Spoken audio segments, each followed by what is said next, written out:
नवरात्रीतला पहिला दिवस आणि हिमालयाची कन्या शैलपुत्री. जाणून घ्या का ह्या दिवशी पिवळा रंग परिधान करावा आणि शैलपुत्रीची पूजा का अनिवार्य आहे. ह्या दिवशी केलेली साधना तुमच्या जीवनात कशी शक्ती आणते तेही पाहूया. नमस्कार. श्री स्वामी समर्थ. श्री लक्ष्मी देवताय नमः. स्वागत आहे तुमचं आपल्या खास नवरात्री सिरीजमध्ये. आज आपण पाहणार आहोत पहिला दिवस शैलपुत्री. शैलपुत्री देवी ही हिमालयाची कन्या आहे. बैलावर आरूढ असून हातात त्रिशूल आणि कमळ धरते. तिच्या पूजा करण्याने जीवनात पवित्रता, धैर्य आणि मानसिक स्थिरता मिळते. या दिवशी पिवळा रंग परिधान केला जातो कारण तो आनंद आणि सकारात्मक ऊर्जा देतो. चला तर मग पाहूया शैलपुत्री देवीची कथा. शैलपुत्री म्हणजे हिमालयाची कन्या. या देवीचे नाव शैल पहाड प्ल पुत्री कन्या यातून आले आहे. प्राचीन काळी देवीच्या या रूपात हिमालय पर्वतावर जन्म झाला होता. ती एक अत्यंत शुद्ध, संयमी आणि भक्तिपूर्ण कन्या होती. शैलपुत्री देवी ही धर्म, पवित्रता आणि जीवनातील मूलभूत शक्तीची प्रतीक आहे. ती बैलावर आरूढ असते, हातात त्रिशूल आणि कमळ धरते.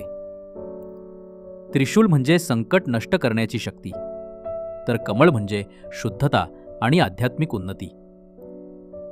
देवीची पूजा करून भक्त आपली मानसिक स्थिरता वाढवतो, जीवनातील अडचणींवर विजय मिळवतो आणि जीवनात सकारात्मक ऊर्जा निर्माण करतो. पुराणातील महत्त्व. शैलपुत्री देवी हे देवी पार्वतीचे पहिले रूप मानले जाते. देवीने कठोर तपस्या करून नवरात्रातील उर्वरित 8 रूपांचे शक्तिरूप प्राप्त केले. त्यामुळे नवरात्रीचा पहिला दिवस तिच्या नावावर राखला गेला. पिवळा रंगाचं महत्त्व. पिवळा रंग सूर्याची आणि प्रकाशाची प्रतीक आहे. हा रंग आनंद, सकारात्मक ऊर्जा आणि मानसिक स्थिरता देतो.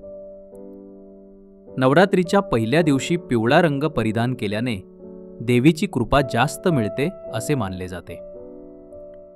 भक्तांच्या मनात उत्साह, आशा आणि आत्मविश्वास निर्माण होतो. पहिला दिवस शैलपुत्री देवीला समर्पित असतो.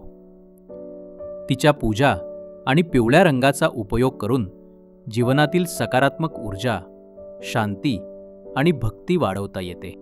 मित्रांनो आणि भगिनींनो, ही होती शैलपुत्री देवीची कथा आणि पिवळ्या रंगाचे महत्त्व. पुढच्या दिवशी आपण ब्रह्मचारिणी देवीची पूजा आणि रंग पाहणार आहोत. लाईक, शेअर आणि सबस्क्राईब करायला विसरू नका.